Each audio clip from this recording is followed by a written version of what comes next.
This week on Snark Squad Pod, we're joined by Miriam Nielsen to talk about Riverdale, The Marvelous Mrs. Maisel, and Sophomore seasons.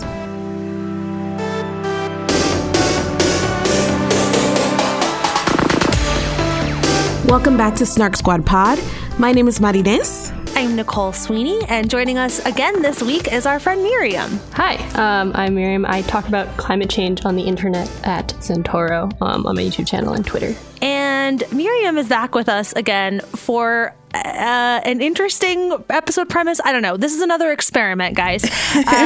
We last year, we talked about a couple of different shows that at the time that we were recording only had one completed season. So we did a poll on our Patreon to basically say which of these shows, I think there were like 5 shows, which of these shows should we record an episode on the second season?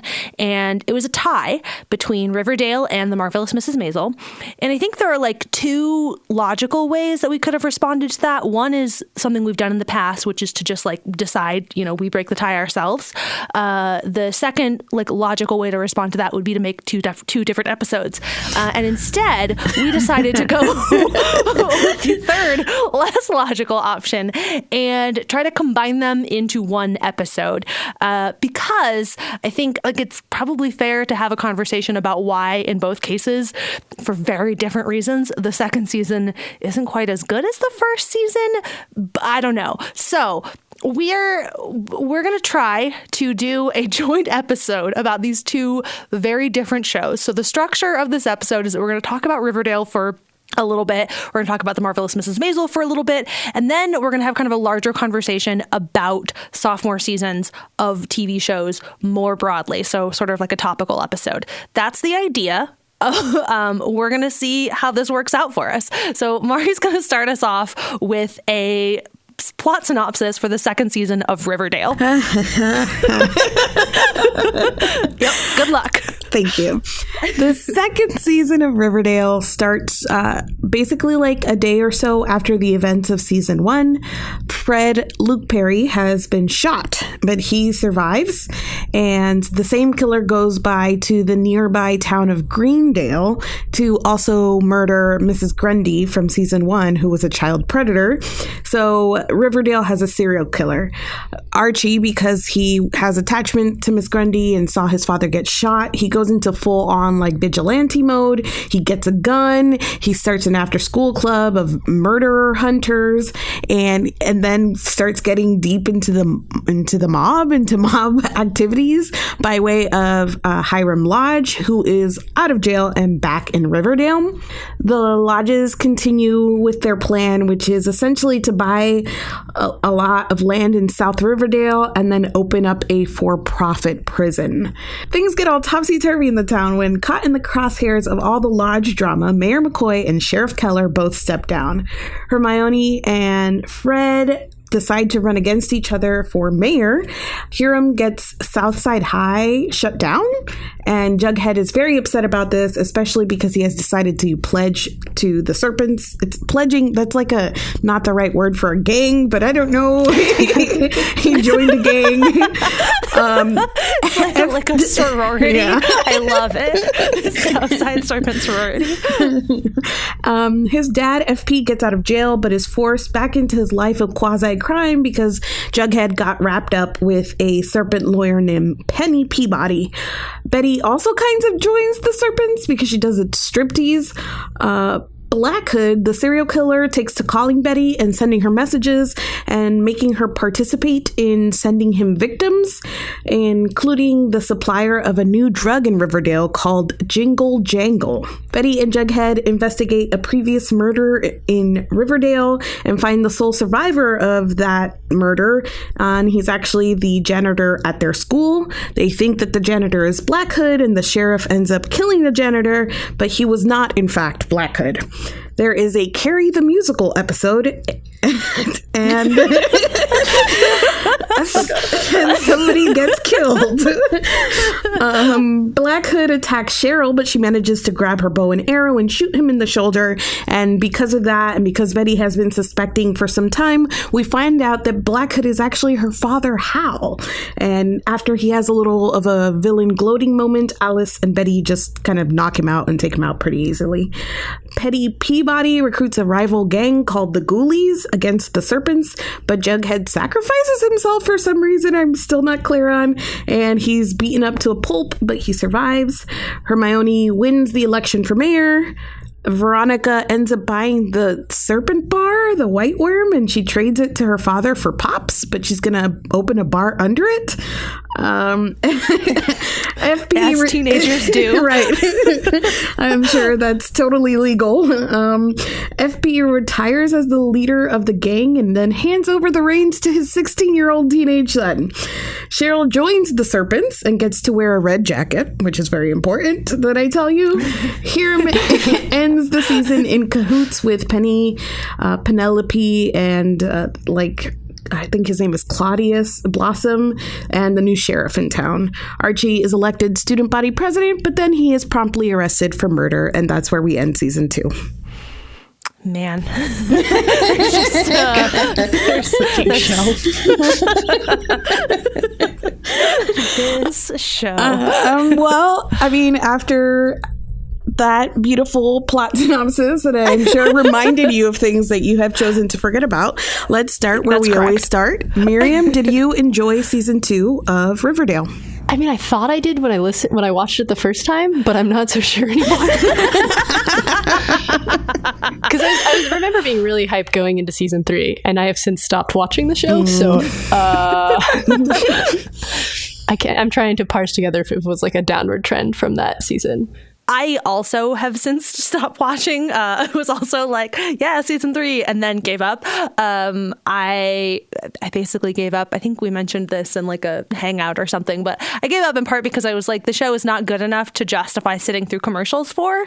I will watch season 3 when it comes to Netflix and I can binge it, but I'm not gonna suffer through and the CW showing me the same commercial over and over and over again for this show. I refuse. But we watched the second season like as a group. We had a whole group of friends that would get together and watch it, and so I had a ton of fun watching it with them and getting to have kind of the mix of like enjoying the stuff that was fun and like being able to as a group laugh at the stuff that was bad.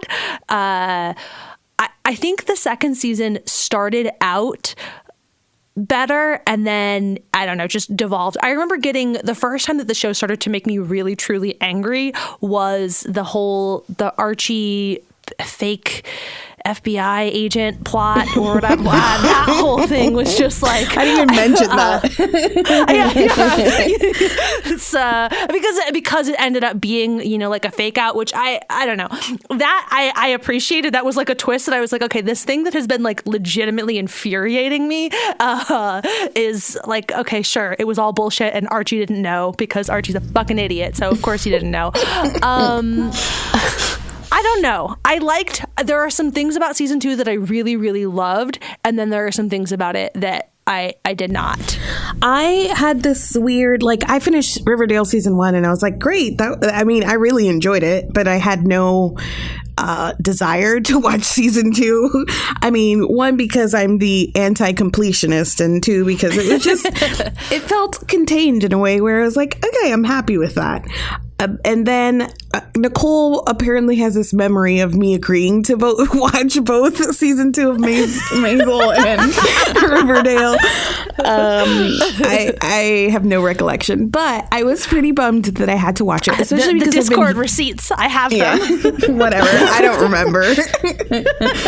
I was pretty bummed, but especially I think because I've been hearing such negative things, but I think it is mostly people who are now in season 3 that are very, very upset with it, because I had the odd experience of watching season 2 and not being as bad as I was expecting. I mean, there were definitely things that were absolutely just wild plot wise there, but there were still some moments that were like season 1 Riverdale, ridiculous in a fun, campy sort of way. So it still had some some bits of that. I just think that it like saw in season 1 that it had a good thing and it dialed it up to 10, where the show couldn't always support that, like where it was too much sometimes, too much. So it wasn't the worst thing I ever saw. It was entertaining, especially to binge and quickly. But yeah, definitely not as good as the first season. And again, no desire to watch season 3. I think part of the problem is that like the first season, as you mentioned, had a really clear and contained arc. And like, yes, there were lots of things that were over the top about it, but in a very fun way, because they were ultimately in service of a very clear story.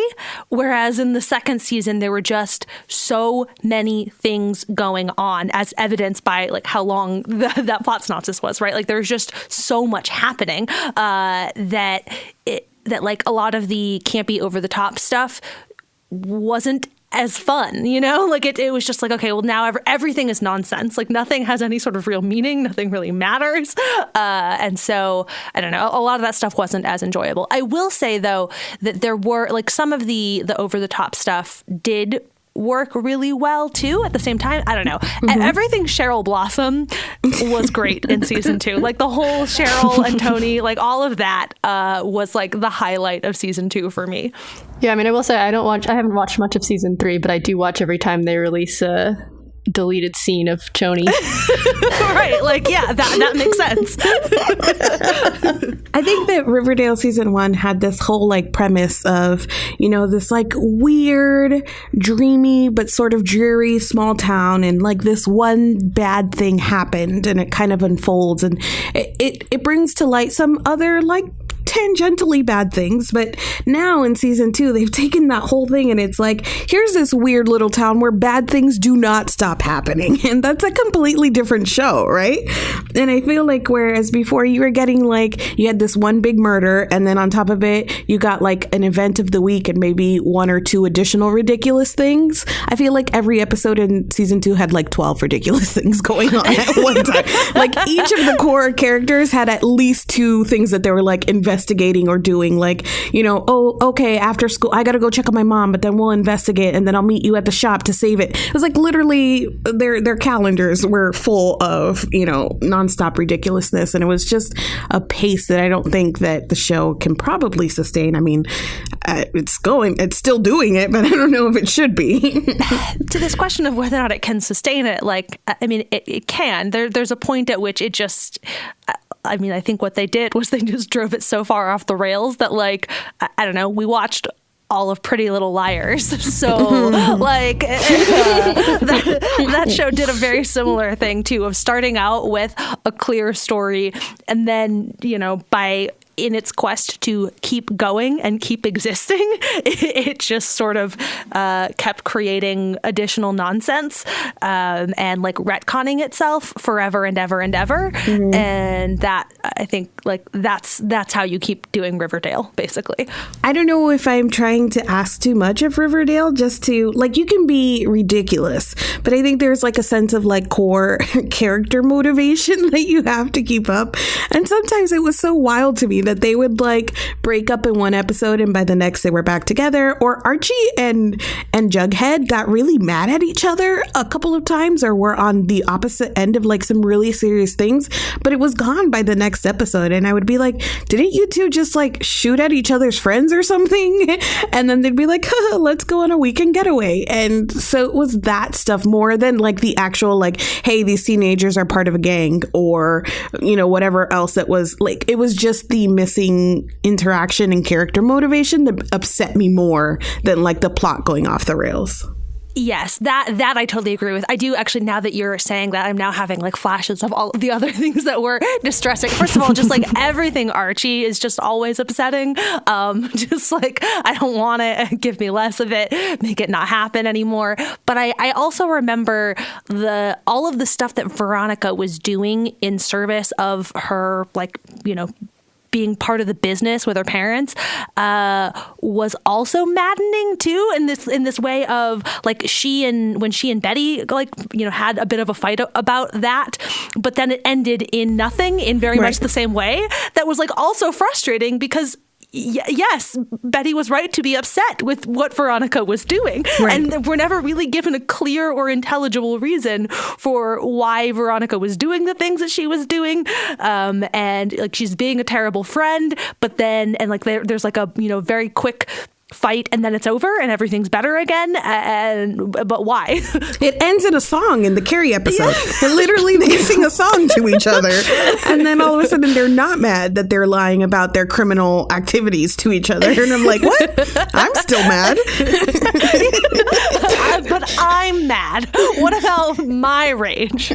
I mean, I think that the whole fundamental flaw of this season is the like Hiram and his gang his like business wanting to take over Riverdale, because A, if that wasn't happening, Archie would not be so obnoxious in this season. Yes. But B, there's like despite how great this like land deal that he's getting is going to be, there's no way there's like enough economic value in this for him to be like framing children for murder. 100%. I think the whole Hiram Lodge thing was the weakest. I mean, and I'm saying this in a season that had like a serial killer and multiple copycats and like a drug thing going on, and we meet the Ghoulies, who are a rival gang, and all of that. I think the weakest was probably like the mob stuff. Like, why are you here in Riverdale, Hiram Lodge? Go back to New York. Like, nothing about you being here makes sense. And then it was so almost divorced from everything else that it was the worst. And every time that Archie was in like the dimly lit study, and they were like, oh, I hated everything about that plot line. Yeah, I mean, garbage. I think Miriam's point about that contributing to all of the obnoxious Archie plots is totally spot on. All of it was unnecessary and probably the most nonsensical stuff in a season full of nonsensical stuff. I feel like at some point during our conversation about Riverdale season 1, I may have said something about Archie like not being like involved in the main plot of everything like all the other characters were. So I feel like I brought this upon us where they tried to involve him. I was just like, take it back. Take it back. Give him less to do, Archie. Please. Yeah. I had like a brief moment of like hope, like Archie gets arrested. So in my head, I'm like, great. So Archie can just go away to prison, and then everyone else can do things. And then I don't know. This is I think probably there's no way we can make you watch season 3, so I'm cool with this like mild season 3 spoiler, but like there's a lot of Archie in prison. Oh no. And you didn't like the 6 separate prison plots? Oh my god. That's when I finally gave up on the show. It was like that, as mad as the FBI stuff made me, that turned out to like be nothing. The prison stuff was just like everything about it was distressing. I hated watching it.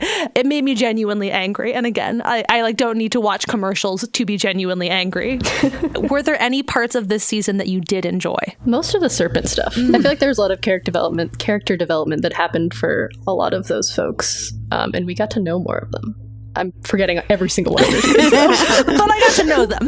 Maybe not their names, but like them.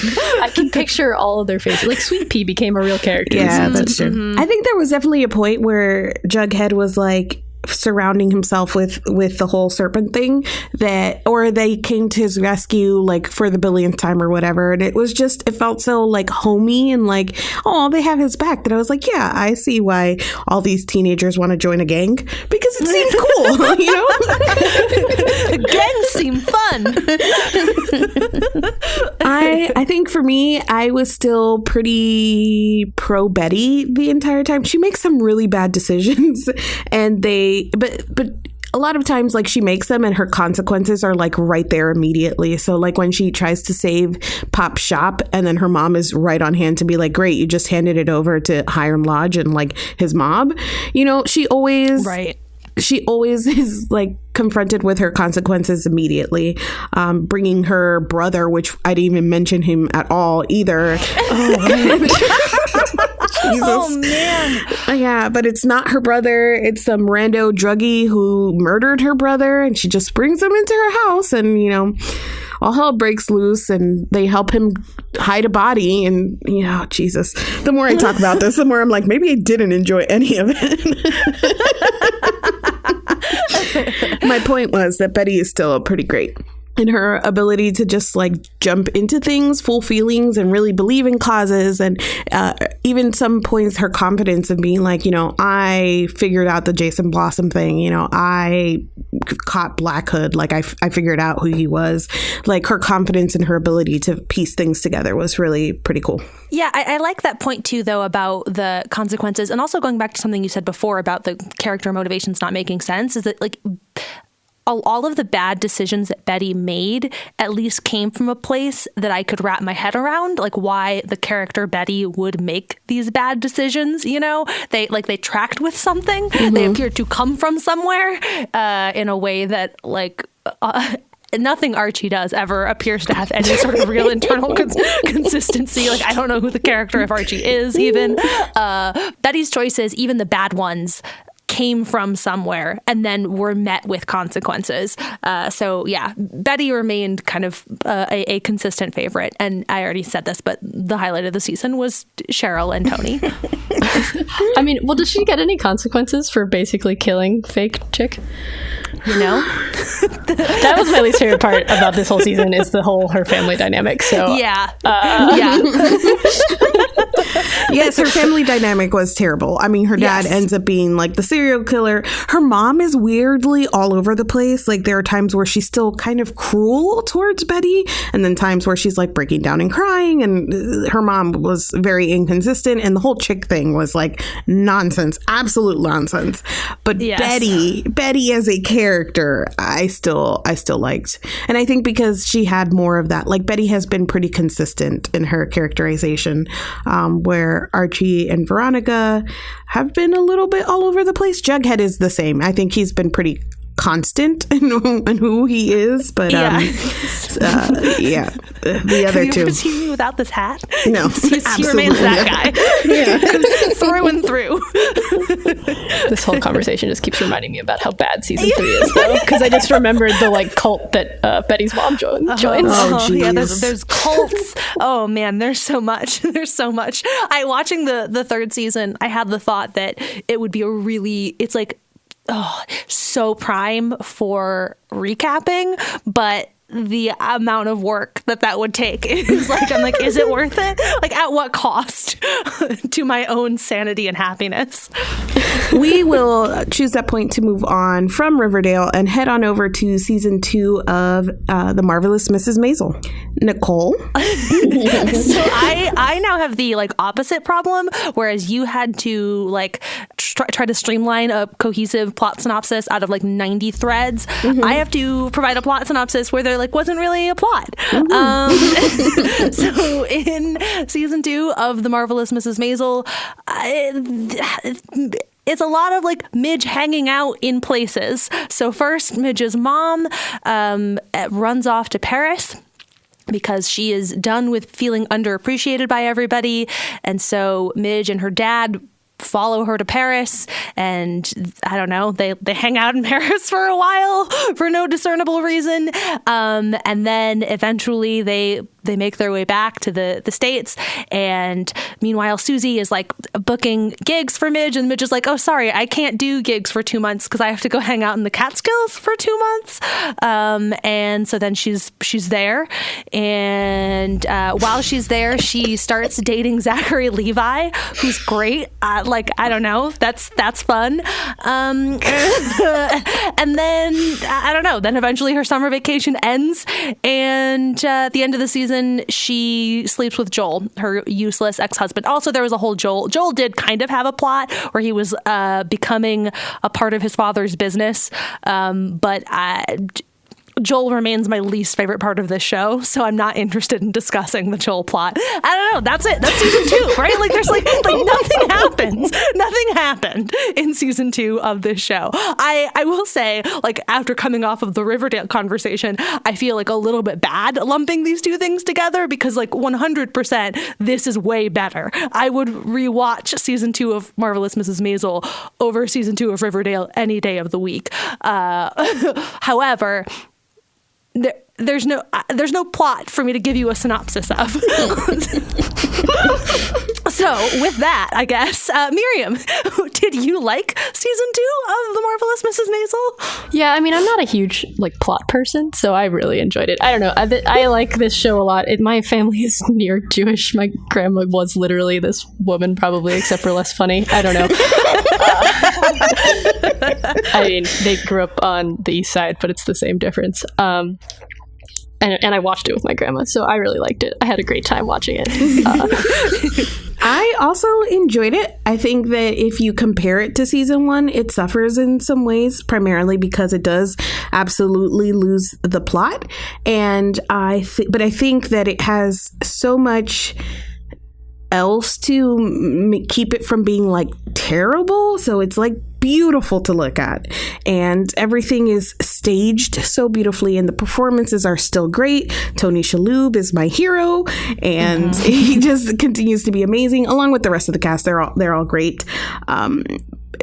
So I enjoyed it. I think that it was probably a little harder to binge because it felt like a long string of nothing. But a really nice thing to look at. I feel like if I had a few more breaks in between, I would more appreciate just the ambiance and all of that. But because I watched it in a binge, in a very quick binge, you felt the lack of plot a little bit more.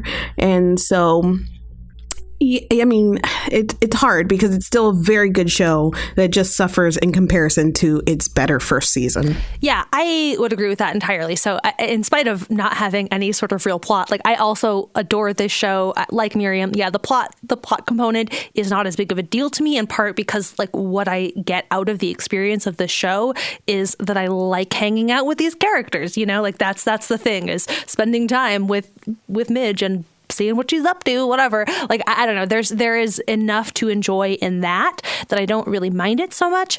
And there is one of the early critiques that I saw of the second season before I had even watched it was that there wasn't enough conflict, that Midge doesn't have to face enough conflict, which I am wary of that as a critique, in part because I am okay.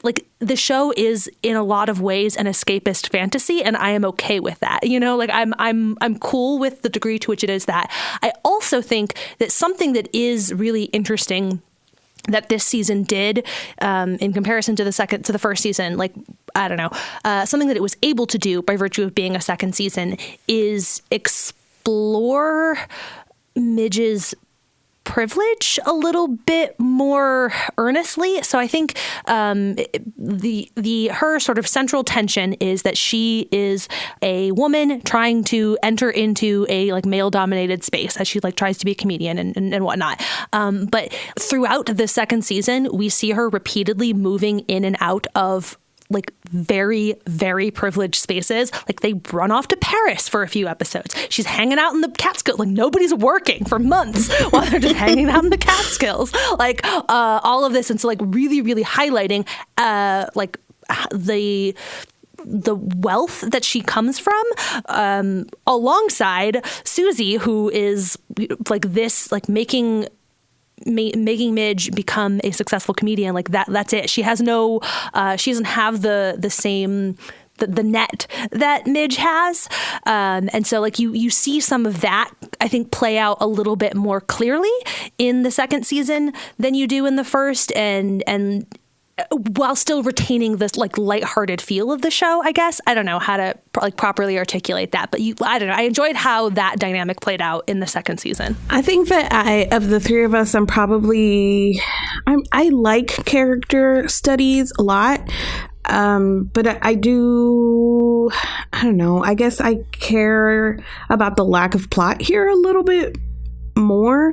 And I think part of the frustrating thing to me was that while some of that like privilege and stuff was hinted at, this is not the show that's probably ever going to turn and face it straight in the face.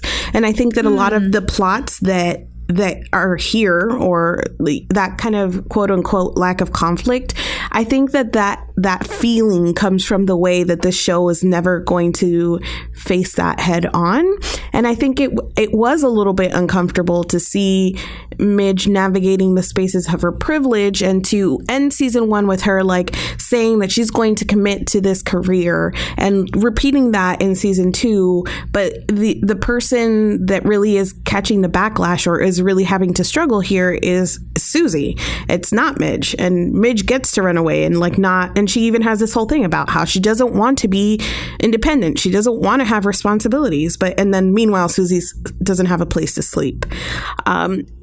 And it was played off in a way that was a little bit more lighthearted, but I think that that's uncomfortable. And I think that some of the things that we talked about in season 1, where, I mean, are they ever going to address anything about Susie or, her, all of that? Like, no, never. Susie's identity. Yes, her identity.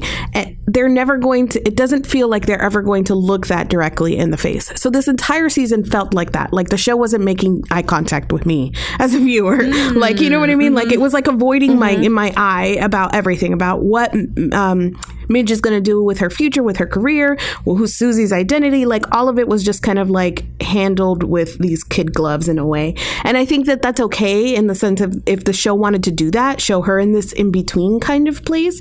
But there was just a little bit missing for me in terms of like conflict or plot. I think it was to that point. I think Vanity Fair described the second season as an evasive maneuver, like the whole thing. So everything that you're saying, yes.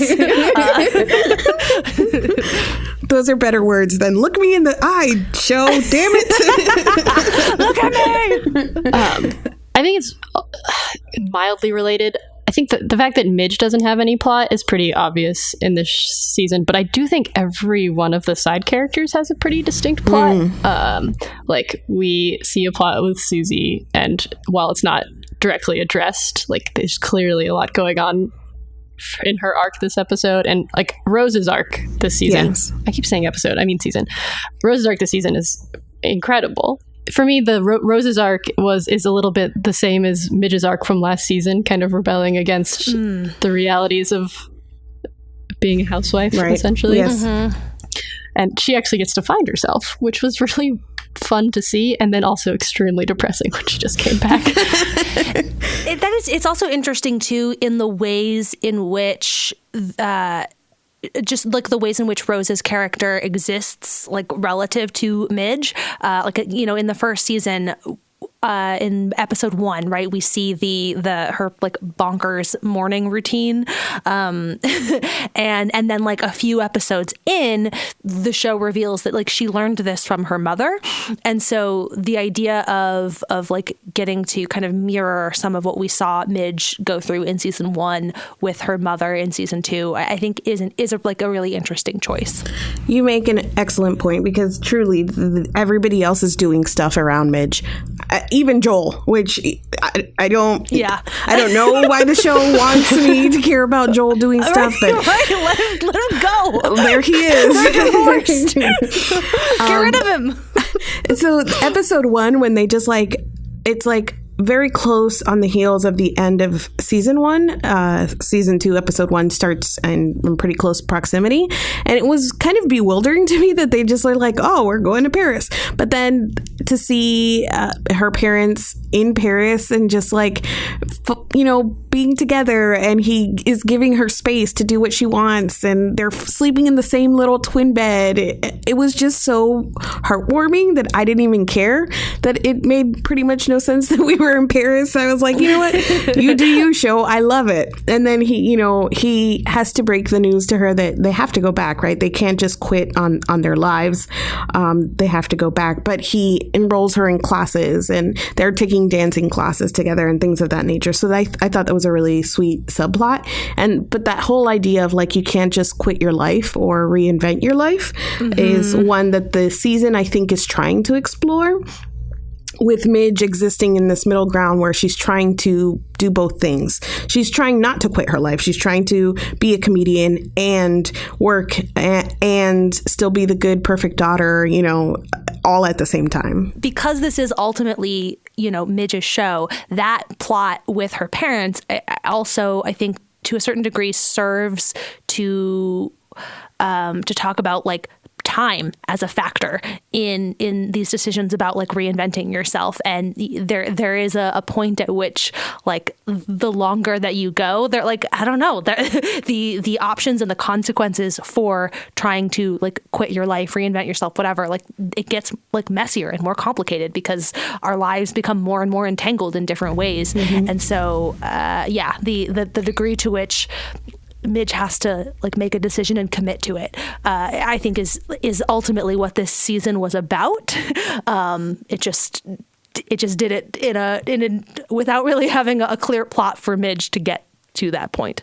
I think we all said that we like this, but I'm curious because we touched on it briefly for Riverdale, but very quickly, was there something that stood out this season that was the piece that you loved the most?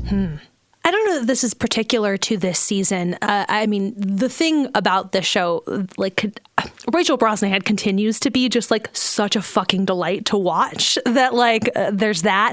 I think the thing that was surprising to me, I guess, I don't know, I like how much I found myself shipping her and Zachary Levi's character, and like I was like legitimately heartbroken by the end of the season. Like, no, Mitch, don't do this to me. That was like not an experience that I expected to have from this show, given, you know, like all of the other things that I get out of watching it and like all of the other things that I love about it. The fact that I found myself in like full on shipper mode while watching was a, I don't know, pleasant surprise, I guess. Yeah, that car ride scene is absolutely delightful. Oh, yes. So good. Such good little banter. Oh. Aside from the Rose storyline, I think my favorite parts are when her brother turns out to be in the CIA and Abe like has no idea how to deal with it and becomes like completely insecure.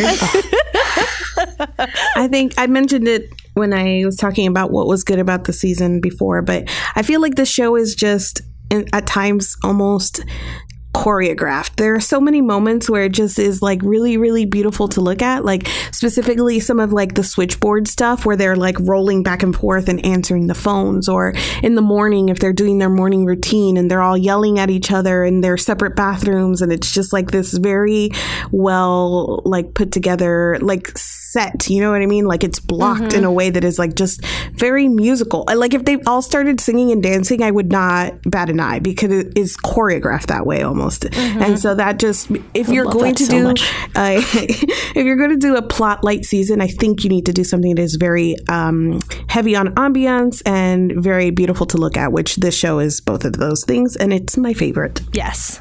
Firmly agree.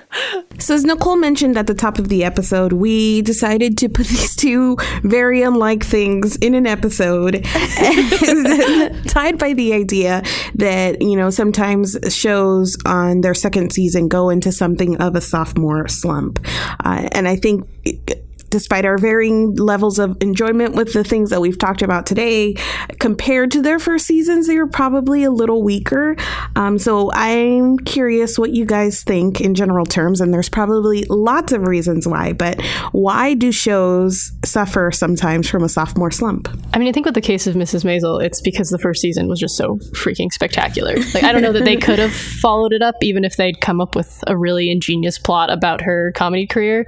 And like, I don't, with Riverdale, like I have ways that I could fix it. With Mrs. Maisel, like I would have to like completely like reconstruct it to come up with a way. And I don't think I could write anything better than the first season. Right. Not that I am a comedy writer at all, but you know what I mean? Like yeah. It's such a hard act to follow that I don't know how you would even do it. I think that the commonality between these two things is that in both cases, the first season set out with like a very clear vision of what it was going to do with these characters.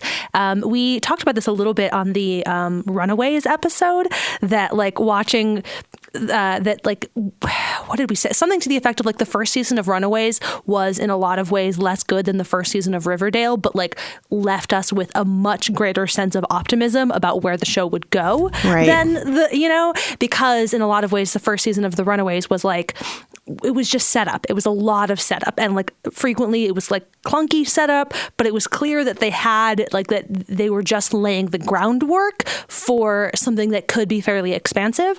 And so like I think that's the trick, is what exactly is being set up in the first place, like with your season one. And I think in the case of both of these shows, Riverdale especially told a very contained story in its first season. And so like it left it somewhat floundering when it was time to figure out like, okay, what do you do with that? How do you expand this world?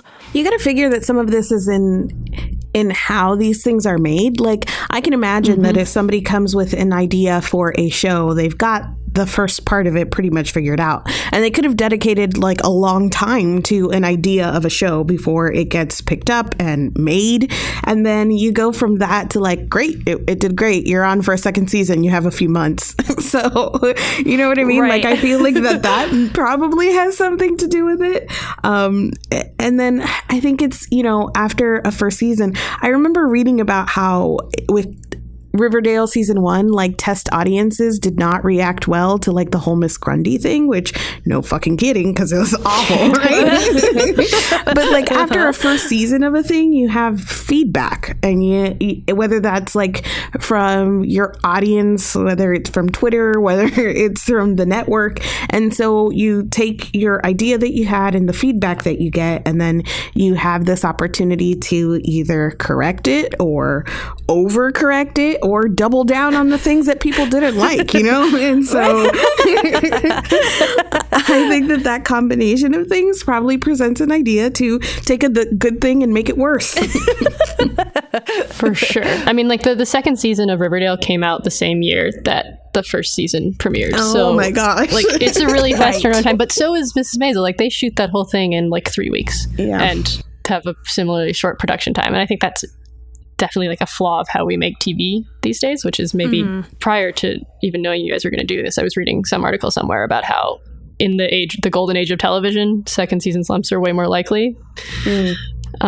Purely because, like, as you said, people spend so much time crafting their pitch to get it bought by like a made-to-order place like Amazon or Netflix, and then suddenly everyone loves it and they're like, well crap, we have to make another one, and the plot, like the arc of the story just isn't there for the second season as much as it was really solid for the first season. Whereas then you have like contrary shows where they like intentionally like, no, this show will last 4 seasons and we're going to build an arc for those 4 seasons. A la Crazy Ex-Girlfriend, which has a very clear understanding of like what the sort of 4 arcs were, like this this is what we're going to do for this season, and then this season is this, and then building towards like a concrete ending. But that is not typical, I think. And then like you see the same thing happen there when they have extra episodes ordered and suddenly there's not enough songs anymore. Right. Shit, not only do we have to write like another episode of a TV show, we also have to write like 4 more songs. So capitalism ruins everything. That's my conclusion. In conclusion. So what are some examples that you guys have of TV shows that you've watched where the second season was way worse than the first? I don't know if it's way worse, but one of the first things that comes to mind in terms of this idea of like very clear first season and then like somewhat less clear second time around. Veronica Mars was very much that way, where like they just I love the second season of that show as well. I love the whole show, whatever, but like the first season definitely had a much clearer arc to it in a way that like going into the second season, the whole bus thing was nowhere near as satisfying as the Lily Kane murder of season 1. Did you guys watch Heroes? Yes. That was on my list. Man, that's like one of the first shows I ever quit. As I'm somebody who like sees everything through, that was one of the first shows that I was like, no, I can't do this anymore. It got so bad so fast. So along those same line of like very strong premise, was in it for the first season, quit in the second, was for me Lost, which I don't know if arguably the fans there will say that it bounced back or you got your answers by season 6 or whatever it was.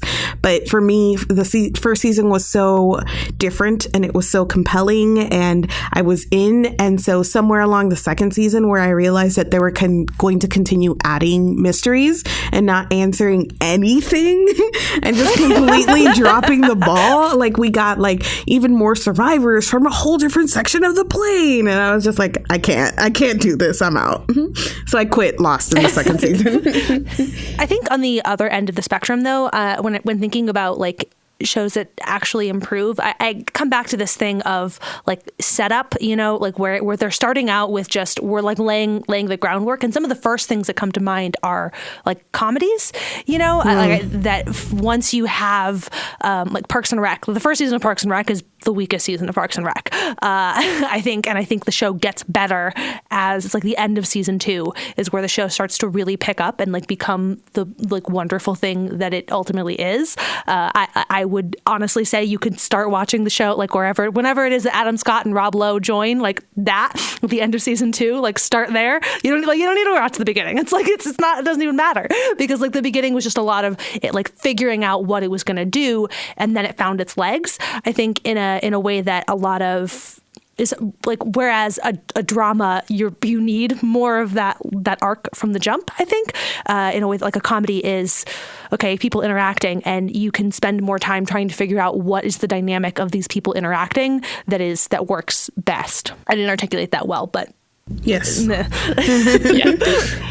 I mean, I will say I much prefer the second season slump to the, like, I have to watch 3 seasons that are terrible before I get to the part of the show when it gets good. Like, oh, I see, I guess this is not real. I don't see anything on Tumblr anymore. But, like, I see a GIF on Tumblr. I'm like, oh, now I want to watch this show. How many seasons do I have to watch to get there? Right. And they're all terrible until, like, they get a new writer or they finally figure out what they're doing. So I'd much rather have an incredible first season and then a second season when I already love all the characters. Right. Yeah, which, like, everything that we said about Maisel, right? Like, I love this show so much that I don't really care that the second season isn't as good as the first season. Like, I'm down to watch it anyway. I will watch this show. I unless they do something like truly terrible, I will probably watch as much of this show as they make. I think that's why I have a hard time ever, not that I want to frequently because I have my complicated feelings about the show, but I think that's why it's hard to sell Buffy to people, because I'm like, look, the first season is really bad and campy.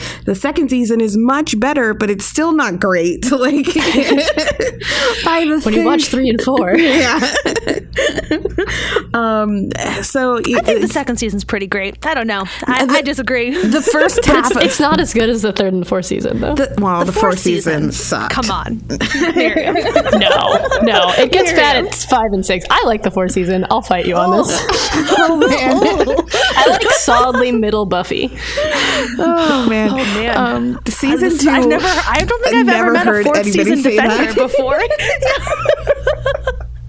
My mind is blown right now. It's okay. The 4th season had very good episodes. Like, there were stellar episodes. A handful of the 4th season episodes. has the most rewatchable episodes of any of the seasons. That's not untrue.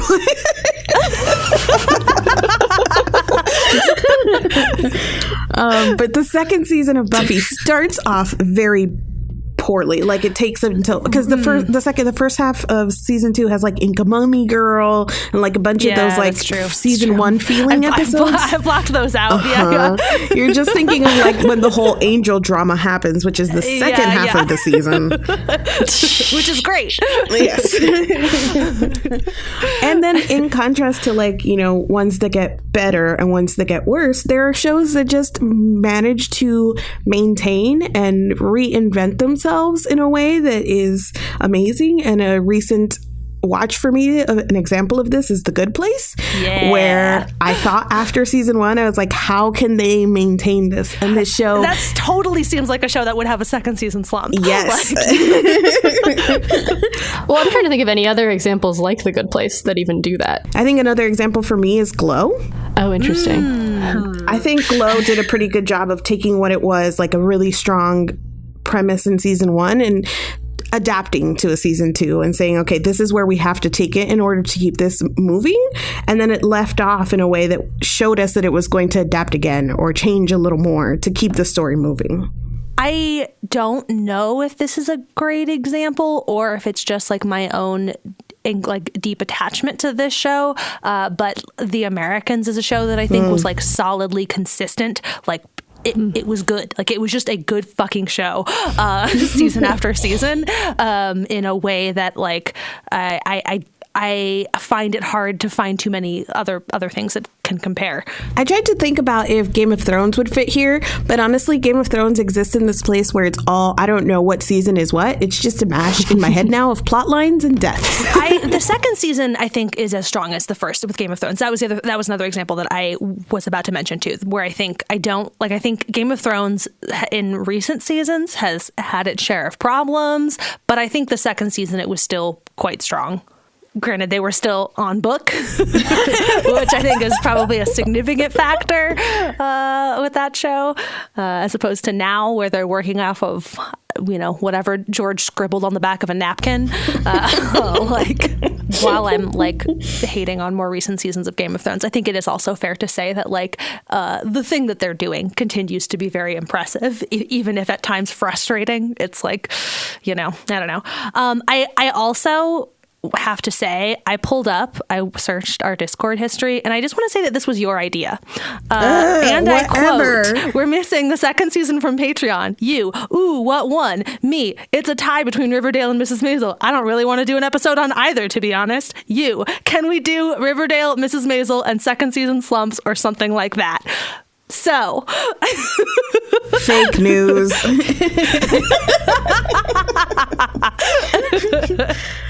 I didn't say it didn't happen. Well, maybe I did. My main point was that I didn't remember it happening. It's fine. I watched both the things now in like a frenzy. I've watched so much TV over the last 2 days, you guys.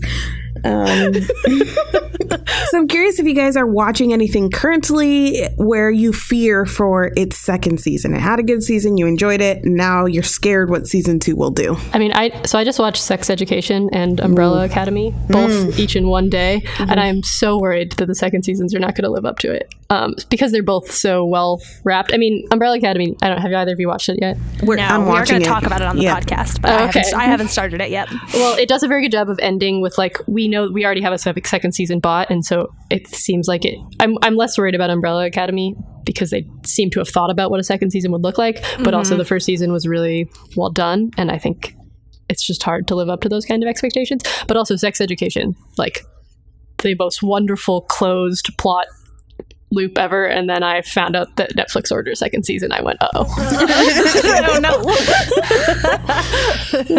no. Why did you do that? I mean, I'm also really excited because it was super good, but nervous. Yeah. Tentative, hesitantly excited.